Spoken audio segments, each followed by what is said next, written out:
Hello everybody, welcome to the Comic Gaming Movie Show. My name is Deshaun and today I'm here to talk about Secret Invasion Episode 2. Now, Episode 1 ended very controversially. Some people are pissed, other people love it for being unexpected, because I will tell you right now, I did not see the ending to that episode coming. Now, I'm sorry, I might be sweating a little bit today, having AC problems, you guys understand.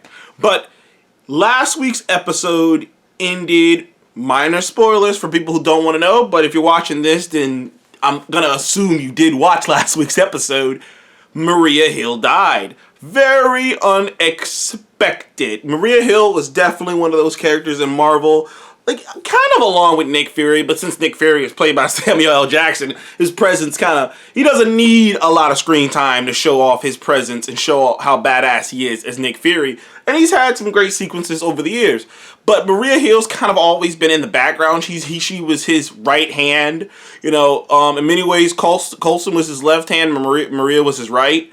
And, in a lot of ways, you can kind of look at the death of Maria Hill as Nick losing all of his closest people, the people he rely upon the most to get shit done for him.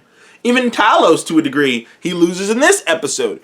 But yeah, so Maria Hill's death, as a longtime MCU fan, it hits, because to me, she was there in the first Avengers movie. She's been there the whole time. So it is definitely sad. And they really doubled down on it in this episode. I mean, hell, in this episode, you meet her mother. So yeah, they really doubled down on the death of Maria Hill. And it's sad, and it really does suck. But last week's episode ended on that.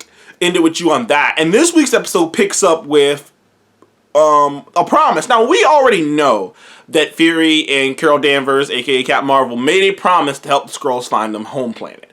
We already know that. If you've seen that movie, you already know that's what happened. But they show in episode 2, even, they doubled down on that.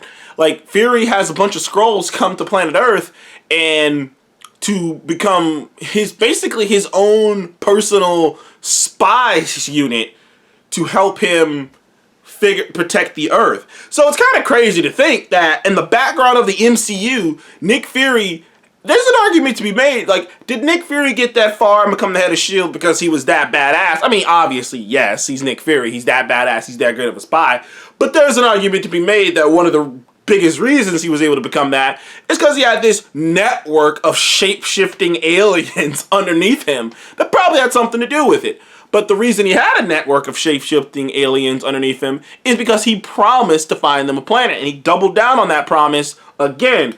And unfortunately, one of the people he doubled down that promise to, who was in the room, who clearly believed in Nick Fury, was a young Gravik. A.k.a. the villain of the entire show. And it's mentioned in episode 1 that Fury did know him, Gravik, but you see here, it's like, oh no, he's known Gravik since he was a boy. And Gravik believed in him.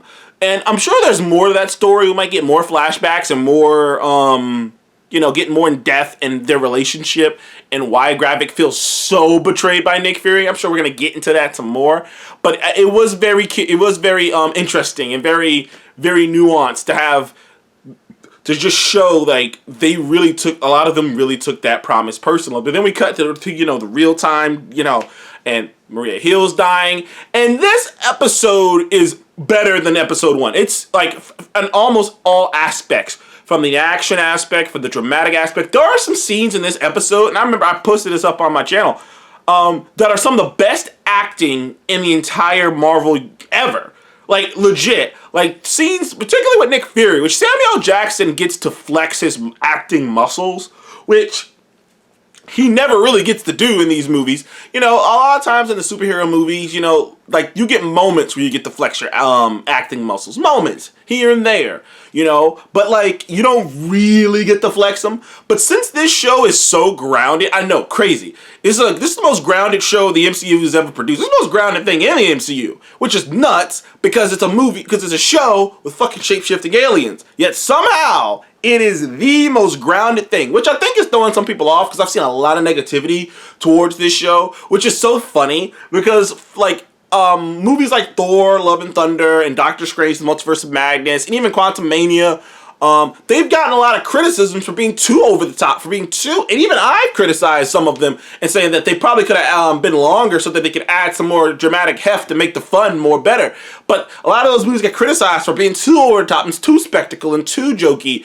And then here's a show that is super grounded, that is taking everything seriously, that is all about the drama and all about the characters and all about the arcs. And a lot of people don't like it because they're like, well, it's not fast enough. Oh, well, there's not enough action. Well, it's not enough this. I'm like, what the hell? I thought you guys wanted this. Now you don't want this. Moral of the story is you can't please everybody.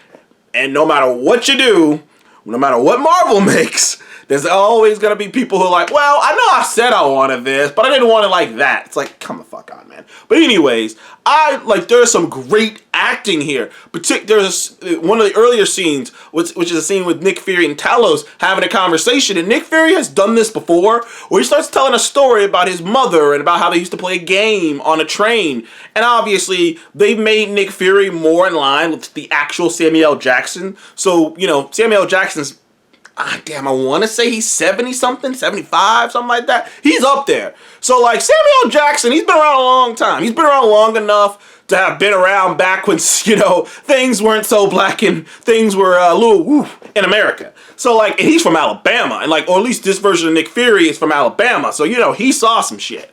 So, he kind of mentions that and brings that story up and, to say but it was all so that he can make you drop your guard down, to drop some real bomb on it. Because he told this story about his mom just to kind of take that story and be like, so, tell me something I don't know about the destruction of your planet. Tell me something I don't know about the aliens who left your planet. And the big reveal, or one of the big reveals, well, there's two big reveals in this episode, is that there's over 1 million Skrulls on planet Earth. Now, the entire time, the reason I've been weird about Secret Invasion is because I'm like, well, one, the Skrulls are the good guys. At least that's what they established. And two, there's a couple thousand Skrulls on planet Earth? I'm like, dude, what the big deal? I mean, that's not that big of a deal. A couple million Skrulls is a whole different ball game. That's a different conversation. That's a lot of shape-shifting, aliens who can live 1,000 years? That's a lot, dude. They can outlive us. And they aren't affected by radiation. So which means if we ever blew up the planet, they just take the bitch over. So that's a scary thing. So, and Nick didn't know about it. And then there was this amazing back and forth between the two. Ending with Nick just kind of being there's not, I love it. There's not enough room or tolerance on this planet for another species, because we barely can tolerate ourselves. It's obviously that's probably coming from a place of man being a 75-year-old, middle, or at least up there in his age, 75-year-old black man in America, Alabama. That man knows what tolerance doesn't look like. And that's a human. You don't know if you are an actual alien. So he's like, yeah, this shit ain't gonna work. And that reveal was big, and it really shook Nick. Also, meeting Maria Hill's mother fucked him up too. But we get revealed that the Skrulls have infiltrated every big major organization. I mean, the head of NATO, British ambassadors, which just goes to program. Obviously, the insinuation is that they took these spots for Fury because, or just, they took these spots and they just became humans. The idea is that Gravik's the one who wants to do this whole takeover shit. The rest of the Skrulls are just cool, chilling on Earth, just we're good. We got a planet, we're good. Gravik's the one who wants to take over the planet. And he kind of strong arms everyone, except for one person in the council, to going along with his plan. Also, in the background, they're setting up the Super Skrull, which I will go into in a separate video, but the Super Skrull is something that we've kind of been waiting for. If you're an MCU fan, if you're a Marvel fan, if you're a Fantastic Four fan, you knew this was coming the moment they introduced them and the moment they started doing Secret Invasion. You're like, Super Skrull's got to be around the corner somewhere. But I got to get into my favorite scene of the entire show, one of my favorite scenes in the MCU, which is this conversation between Rhodey and Nick Fury. That shit was a lot. I was like, whoa. Every once in a while, speaking of Falcon and the Winter Soldier, when they went to all that whole Tuskegee kind of shit, and what was it? What did he say? No self-respecting black man would ever be Captain America. Shit like that. I was like, okay, they going. They touching shit. They did it here, and I didn't expect it. And I heard something about it. I got kind of spoiled for me because the first 2 episodes of this show came out quite some time ago for people who review stuff. And I remember hearing something about a conversation between Rhodey and Nick Fury. And Rhodey's there, you know, doing his whole diplomatic thing, threatening to blow up motherfuckers. Pretty funny. And him and Nick Fury have a conversation. Obviously, Nick's trying to get Rhodey on his side. And Nick plays the brother card.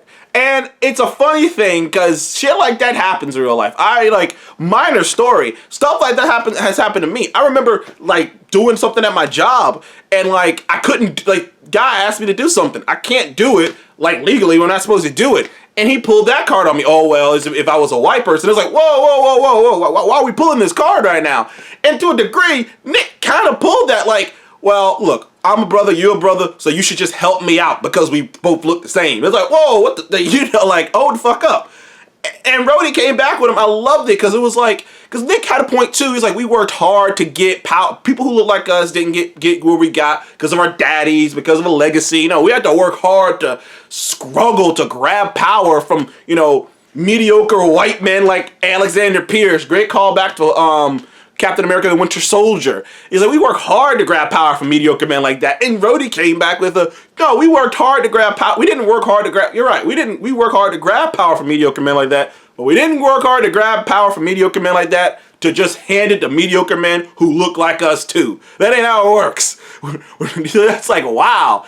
And then he fired him. He fired Nick Fury. Now, granted, he's fucking Nick Fury. Like, honestly, if you really want to be for real in the MCU, so far in the MCU, he does his best work outside of the system, not in the system. Not to mention, most people are loyal to him. I'm like, I mean, he's Nick Fury. He can figure this shit out. Obviously, he will.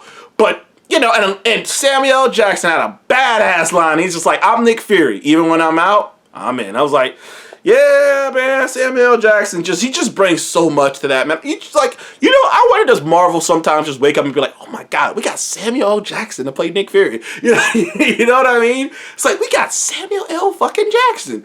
It could have been some random dude who could have done a great job too, but we got Samuel L. Jackson to do this. So crazy. Still crazy sometimes when I think about it. But yeah, awesome sequence. Gravik does this whole thing and kidnaps. Obviously, Olivia Colman's character, the British spy lady, she's just delightful.